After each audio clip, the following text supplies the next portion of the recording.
Hello বন্ধুরা, চলে এসেছি আমার সোনার সংসার রান্নাঘরে। দেখো, আমি আজকে চিতল মাছের ঝোল করছি।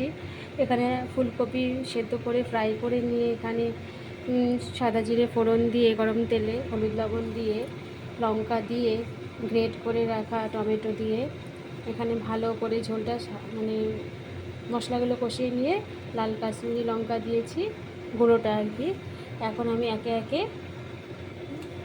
চিতল মাছগুলো ছেড়ে দেব ঝোলের মধ্যে। তারপরে কিছুক্ষণ থাকবে, ঝোলে ফুটবে, তারপরে আমি নামিয়ে ফেলব।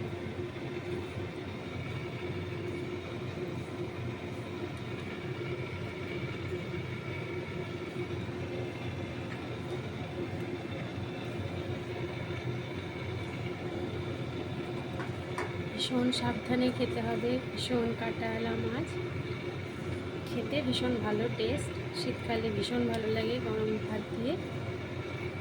তো তোমরাও করে ফেলো চটপট এই রেসিপিটি, খুবই সোজা কিন্তু সাবধানে খাবে, ভীষণ কাটা।